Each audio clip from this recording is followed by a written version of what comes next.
Fine, thank you very much. Okay, right now, there's a whole lot of chatter about, you might have heard it, the Dirty Dozen list. The goal, of course, is to try to get people to eat healthier, but we got to look at the pros and cons here. What should we be eating? Well, registered dietitian Gisela Bouvier is joining us right here in the studio right now, trying to explain what this is and clear up some confusion. Good morning to you. Thank you so much for being with us. Thanks for having me. Okay, so I see this on social media all the time. You see lots of debates over what should you be eating, what shouldn't you be eating, organic, not organic. Are our vegetables safe? Explain what the Dirty Dozen really is. So the Dirty Dozen is the top 12 fruits and vegetables according to the Environmental Working Group. Creates this list every year as to which one are the top 12 that have the highest amount of pesticide residue. So when it comes to conventional farming, so things like spinach, apples, berries. However, I want everyone to know that this is detection, not necessarily means danger. Right. So what do we need to be looking for when we go to the grocery store? Is there a conventional kind of produce that we should be looking out for?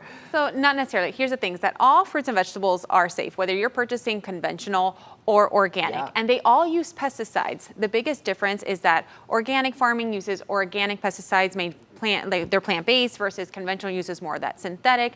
However, they all use it because farmers need to protect their crops, right? And here's the thing is that pesticide residue is far below consistently the safety limits set by regulatory agencies like the Environmental Protection Agency. So whether you want to buy organic or conventional, nutritionally they're equivalent, and it's really what fits within your budget and your accessibility. Here's the thing, is that America's health crisis has nothing to do with people overly consuming conventional produce grown by farmers. I'm eating too many green beans suddenly. Exactly. Here's the thing, 9 out of 10 Americans don't eat enough fruits and vegetables. So a list like this sways people to fear them instead of encouraging them to eat it. What do you think is going through people's minds to make them say oh no, stay away from strawberries this time of year? They must think that that the pesticide residue, again, residue does not mean detection. I mean, detection does not mean danger, is going to harm them. And we can consume fruits and vegetables at their highest level of pesticide residue and still not be harmful. There's a great website, safefruitsandveggies.com, that actually has a pesticide calculator that I recommend everybody to check out. As a woman, I could eat 196 bell peppers or 13,000 servings of blueberries at their highest level of residue, pesticide residue, and still not be harmful, still be safe. So here's the thing, is that I'm debunking it. Please eat your fruits and vegetables.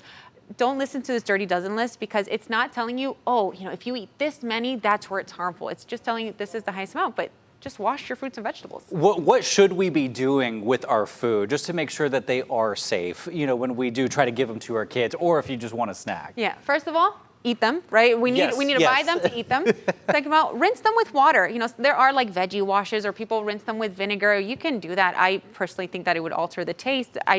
Water works miraculously. Just rinse that off and then eat them the way you desire. And also, if you're in a rural area or it doesn't fit in your budget, especially if organic doesn't fit in your budget, don't buy organic.